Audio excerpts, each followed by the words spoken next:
অহেতুক সন্দেহ পরিহার করুন। অনেক স্ত্রী আছে হাজবেন্ডের খালি সন্দেহ করে, এই ওদিকে তাকাইলা কেন, ওই মেয়ের দিকে তাকাইলা কেন, মোবাইল দেখি, মোবাইল দাও, ফেসবুকের পাসওয়ার্ড দাও, ঢুইকা দেখি মেসেঞ্জারে কার সাথে চ্যাট করছে, এই অফিসের ফাইল দেখি, এই এটা দেখি, এই তোমার ইনবক্স চেক করবো, এদিকে দাও। আছে না নাই? আহা, এই সন্দেহ ঘরটারে জাহান্নামের টুকরা বানিয়ে ছেড়েছে। অহেতুক সন্দেহ করবেন না। আবার ভাইরা ভাবিদেরকে অহেতুক সন্দেহ করবেন, এই ওদিকে গেলা কেন, ওদিকে তাকাইলা কেন, এটা করলা কেন, ওইটা করলা কেন, দেখি তোমার মোবাইল, তোমার মোবাইলের গ্যালারি দেখি, লক করে রাখছো কেন, লক খোলো। আছে না নাই? অহেতুক সন্দেহ ফ্যামিলিটারে জাহান্নামের টুকরা বানিয়ে দেয়। হ্যাঁ, ভ্যালিড কোনো অপরাধ যদি স্বামী করে ফেলে, ভ্যালিড কোনো অপরাধ যদি স্ত্রী করে ফেলে, পরকীয়ার কোনো বিষয় যদি প্রমাণিত হয়, বসেন, কনসাল্ট করেন, একে অপরের সাথে কথা বলেন, জিজ্ঞেস করেন। কিন্তু অহেতুক, আমি অনেক ফ্যামিলি এরকম দেখেছি, আমার কিছু বন্ধুকেও আমি দেখেছি যে এদের অবস্থা খুব খারাপ, খালি সন্দেহ করে। আছে না নাই? এই সন্দেহের রোগটা বড় রোগ, এই রোগ থেকে বেরিয়ে আসতে হবে। অহেতুক সন্দেহ করা যাবে না। দাম্পত্য জীবনের কোনো গোপন কথা অন্যের কাছে শেয়ার করা যাবে না। হাদিসে এসেছে, এটাকে বলা হয়েছে আযমুল আমানা, এটা সবচেয়ে বড় আমানত। যারা দাম্পত্য জীবনের একান্ত বিষয় কারোর সাথে শেয়ার করে, তারা সবচেয়ে বড় কবিরা গুনাহ করে।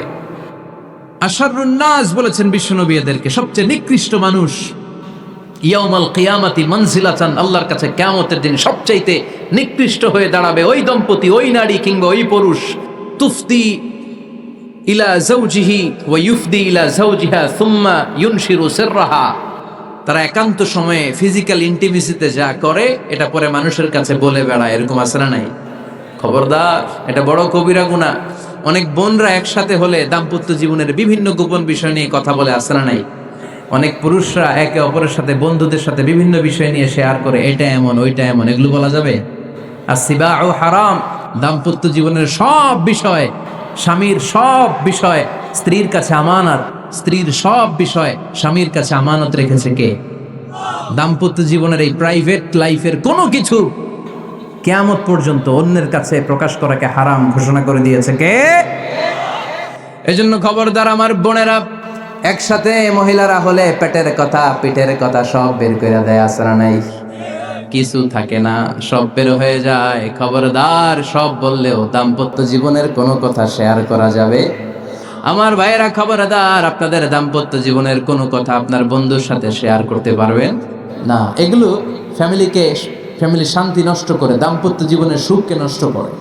হাজব্যান্ড ওয়াইফের দায়িত্ব হচ্ছে একে অপরের সহযোগী হতে হবে, সহকর্মী।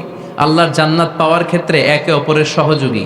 আপনি একা জান্নাতে যাবেন, ভাবি জাহান্নামে, এটা আপনি চান? জি না, আওয়াজ নাই আমগো গলায়।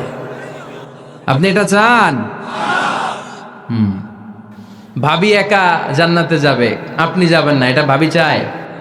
চায় না। তাহলে গেলে একসাথেই যান না, একসাথেই যান, একসাথেই যাবেন, আলাদা না।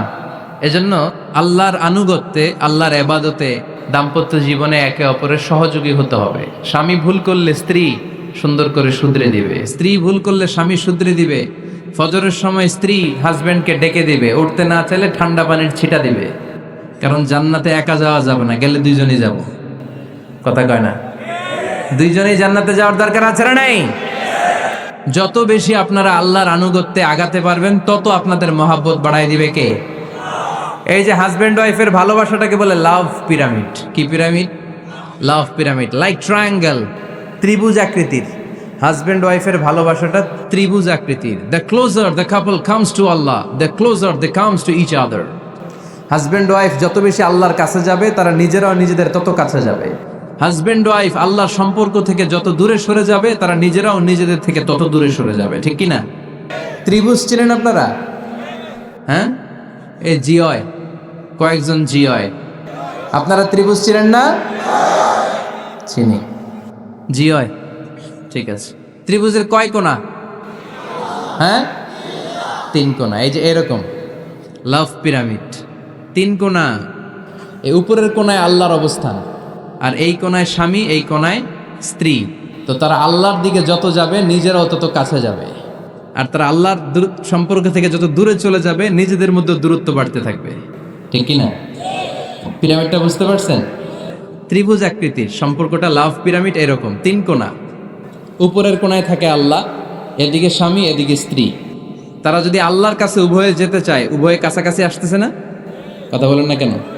আর আল্লাহর আনুগত্য আবাদত থেকে দুজন যদি দূরে সরে যায়, তাহলে দুজনের দূরত্ব বাড়িয়ে দেয় কে? এজন্য স্বামী হবে স্ত্রীর সহযোগী, সহকর্মী। নামাজের সময় একে অপরকে ডেকে দিবেন, মোবাইলে অ্যালার্ম দিয়ে রাখবেন। স্বামী স্ত্রীরে ডাকেন, স্ত্রী স্বামীরে ডাকেন। স্বামী স্ত্রীকে কোরআন তেলাওয়াত শোনাবেন, স্ত্রী স্বামীরে কোরআন তেলাওয়াত শোনাবেন। ফ্যামিলিটারে জান্নাতি ফ্যামিলি বানায় দিবে কে?